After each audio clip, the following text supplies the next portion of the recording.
So hello dear student, কেমন আছো? I hope প্রত্যেকে শুধু ভালো নয় ভীষণ ভালো আছো। স্ক্রিনের ওপর একটা লাভ ক্ষতি চ্যাপ্টারের প্রশ্ন দেখা যাচ্ছে, তাই না? এই অঙ্কটা আমরা প্রথমে মন দিয়ে পড়বো, বুঝবো, তারপর অঙ্কটা করবো। ওকে, কি বলা হয়েছে দেখো। এক ব্যক্তি 4 টাকায় 5টি দ্রব্য ক্রয় করে 5 টাকায় 4টি দ্রব্য বিক্রয় করা লাভ বা কত লাভ বা ক্ষতি হয়। দেখো, প্রশ্ন অনুযায়ী আমরা কাজ করব। তাহলে 4 টাকায় কটা দ্রব্য ক্রয় করেছে? 5টি। তাহলে 5টি দ্রব্যের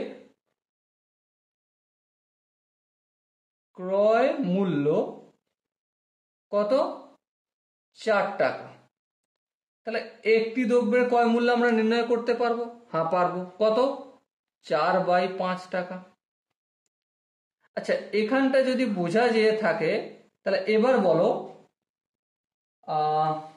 এবার কি বলবে? 5 টাকায় 4টি দ্রব্য বিক্রয় করেছে। হ্যাঁ, তাহলে 4টি দ্রব্যের বিক্রয় মূল্য কত? দেখো বইতে লেখা রয়েছে 4টি দ্রব্যের বিক্রয় মূল্য 5 টাকা। এই 5 টাকা লিখলাম। তাহলে একটি দ্রব্যের বিক্রয় মূল্য কত? 5/4 টাকা।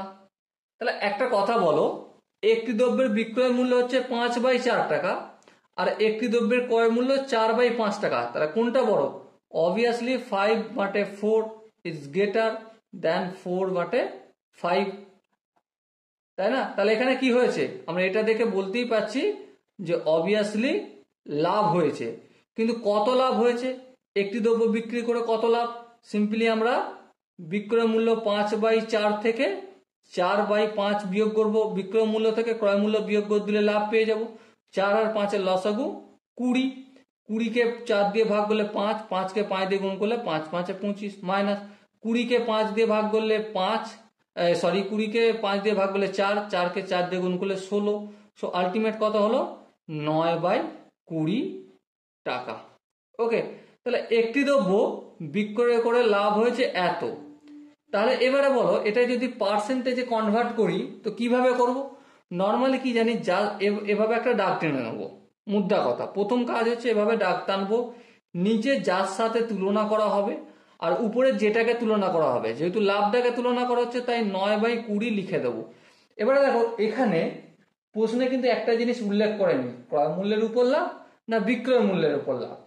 যখনই, বারবার বলছি এটা মনে রাখবে, যখনই ক্রয় মূল্য বা বিক্রয় মূল্য কার ওপর বেস করে লাভ হচ্ছে বা ক্ষতি হচ্ছে যখনই বলবে না, তখনই আমরা কি করব?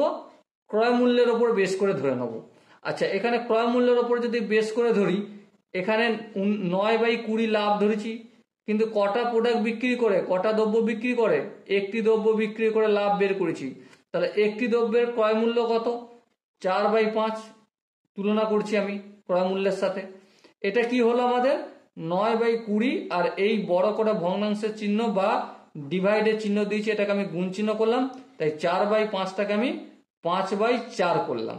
ওকে, এটা কি পেলাম আমি? এখানে নিউমেরিক্যাল ভ্যালু পেয়েছি লাভের, আর এখানে ভগ্নাংশের ভ্যালু পেয়েছি। 5×1 = 5, 4×5 = 20। সো আলটিমেট কত হলো? 9/16। এটা ভগ্নাংশ। এবার এটাকে যদি পার্সেন্টেজে কনভার্ট করতে হয় 100/100 করব। কেন? কারণ 9/16 সাথে কিছু নেই, মানে এক তো গুণ আছে, আর এক গুণ থাকা মানে কি? এক মানেই আমি 100/100 লিখতে পারি। হ্যাঁ লিখতে পারি, এটাই করলাম এখানে। এবার দেখো, 5 16×1 = 16, 4×4 = 16, আর এখানে 4×25 = 100। আরেকটু যদি ক্যালকুলেশন করি, 9-কে 25 দিয়ে গুণ করলে 225 হবে, বাই 4 হবে। আর এই 100টার পরিবর্তে আমি পার্সেন্টেজ চিহ্ন দিলাম। কেন দিলাম সেটা যদি দেখাই, তাহলে একটা কথা বলো, তুমি যখন ক্লাস 1 2 3 4 5 6 7 8-এ 72% নাম্বার পেয়েছিলে, তো 72% নাম্বার পাওয়ার মানে কি? 72/100, 100-এর মধ্যে 72, তাই না? তো এই যে পার্সেন্টেজ চিহ্নটা তুলে আমি এখানে 100 ডিভাইডেড বাই 100 আনছি, তাহলে এখানে ডিভাইডেড বাই 100টা তুলে দিয়ে পার্সেন্টেজ চিহ্ন আনতে পারবো না? অবশ্যই আনতে পারবো, আর সেটাই করছি।